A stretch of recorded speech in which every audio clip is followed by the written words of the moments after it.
এক ছিল রঙিন বনের ভেতর ছোট্ট এক জগৎ, নাম তার ফুলবন। সেখানে নানা রঙের ফুল, ঝর্ণা আর পাখিরা মিলেমিশে থাকত। কিন্তু এই ফুলবনের সবচেয়ে আশ্চর্য বাসিন্দা ছিল এক জাদুকর প্রজাপতি, তার নাম ছিল রঙিলা।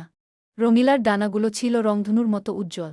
সে যখন আকাশে উড়ত তখন মনে হতো যেন আকাশে কেউ রং ছিটিয়ে দিয়েছে। কিন্তু রঙিলার সবচেয়ে বড় শক্তি ছিল তার জাদু, সে শুধু উড়তেই পারত না। সে ফুলকে ফুটিয়ে তুলতে পারত, বৃষ্টি নামাতে পারত, এমনকি কারো মন খারাপ থাকলে তা ভালোও করে দিতে পারত।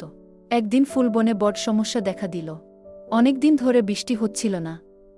ফুলগুলো শুকিয়ে যাচ্ছিল, ঝর্ণার পানি কমে আসছিল, আর পাখিরা তৃষ্ণায় কষ্ট পাচ্ছিল।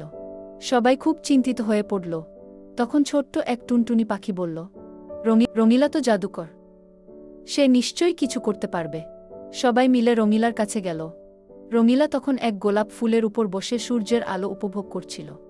রঙিলা, আমাদের বাঁচাও, বৃষ্টি নেই, ফুলগুলো মরে যাচ্ছে, সবাই একসাথে বলল।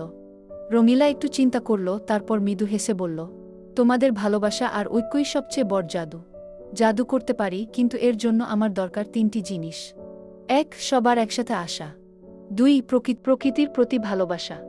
3. আর একটি সাহসী হৃদয়। সবাই ঠিক করল তারা একসাথে এই তিনটি জিনিস জোগাড় করবে। তারা বনের সবচেয়ে পুরনো গাছ বটদাদুর কাছে গেল। বটদাদু বললেন, তোমাদের ভালোবাসা আর ঐক্যই সবচেয়ে বড় জাদু। তারপর এক ছোট্ট খরগোশ সাহস করে বলল, আমি যাব পাহাড়ের চূড়ায়, যেখানে আকাশ সবচেয়ে কাছে। আমি সেখানে গিয়ে প্রার্থনা করব। সবাই তাকে উৎসাহ দিল। খরগোশটি পাহাড়ে উঠল, আর বাকি সবাই নিচে দাঁড়িয়ে আশা নিয়ে অপেক্ষা করতে লাগল। যখন খরগোশটি পাহাড়ের চূড়ায় পৌঁছাল তখন সে চোখ বন্ধ করে বলল, প্রকৃতি মা, আমাদের বাঁচাও। ঠিক তখনই রঙিলা আকাশে উড়ে গেল। তার ডানাগুলো ঝলমল করতে লাগল। সে তার জাদু ছড়িয়ে দিল আকাশে। হঠাৎ করে কালো মেঘ জমল, বিদ্যুৎ চমকাল, আর শুরু হলো টুকটাক বৃষ্টি।